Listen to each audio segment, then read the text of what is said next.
All right, so at some point in your kayaking career, you're probably going to find yourself in a situation where you have a boat and it is leaking.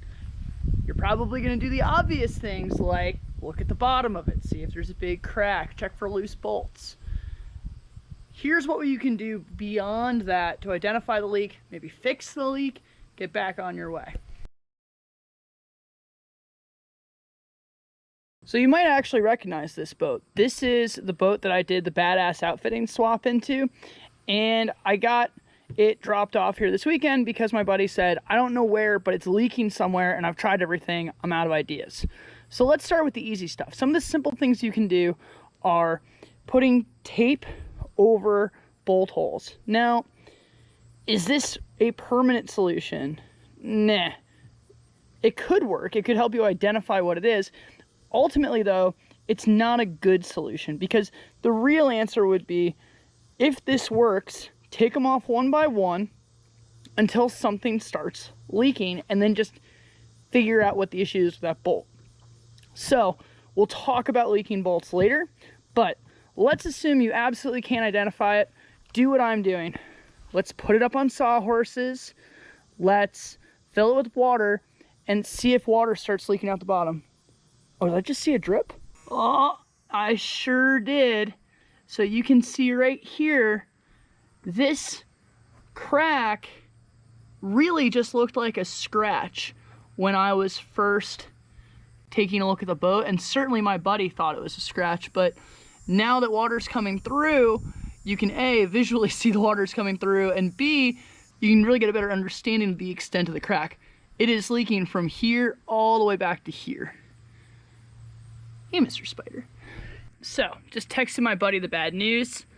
That answers that question. Took me only a couple minutes. Let's go through an understanding of why bolt holes leak as long as we're here. So, the most common bolt hole that's gonna leak is gonna be your seat. This is just the one that has the most torsion on it. And over time, we're talking about a shaft of metal through a circle of plastic. Which one's gonna win? The metal, right? So what it's gonna do is take that hole and start to make it oblong and wide and all sorts of weird shapes. How do you seal that back up?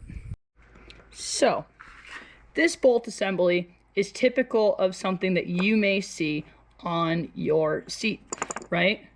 There's the bolt, there would be another one here. This is the plate inside the seat that lets you do your adjustment when it's loosened up. Now in this case, I'm showing you a rubber gasket, which may help you make a seal. More than likely, any bolt inside a boat will not have a seal on the inside of the boat. Why? Because it's relying on a rubber gasket on the inside of your washer. Yeah. Like this. Okay, so there's a nylon or neoprene layer on the inside of your washer. What does that mean? Well, the only way it works is if it's tight and if it's in good condition. These will last a really long time, assuming they're not sun degraded, but they must be tight. Remember in my outfitting video when I said, put one of these in your car, it's a M5, always have it handy? Well, tighten every single bolt. Grab a Phillips head if you need to. Remember, if it's Piranha, it's the oversized, a number 3, not a number 2 standard, and tighten everything up. See if your leaks go away. By the way, a brand new boat, you should tighten everything up. So let's assume that you've tightened everything down and nothing's working. Aw, you ripped out my work.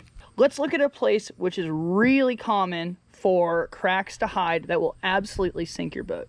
And that is right here. The inside of this cockpit rim is super thin. Super, super thin. Actually, last thing you should do is if you did this and you have a boat, especially a creek boat full of water, you know that there could be hundreds of pounds of water in there. So take the hose, stick it somewhere where it will definitely stay under the water line. Water on, just long enough to fill the line. Water off. Now, unscrew. And drop it real quick. This will create a siphon, and the hose will backflow and empty your boat for you. If you need to get it to a lower spot, do what you can to keep the hose under for as long as you can and make any move as fast as possible, and it'll keep draining until the boat is mostly empty. There you go. I hope for your sake it was a simple bolt. If it wasn't, good luck welding it or patching it. You cannot really weld anything in the cockpit rim, so you're gonna have to patch. But yeah, either way, take care of those old boats, stretch a little bit of life out of them, but if that thing cracked, start saving your beer money because you're gonna need a new one.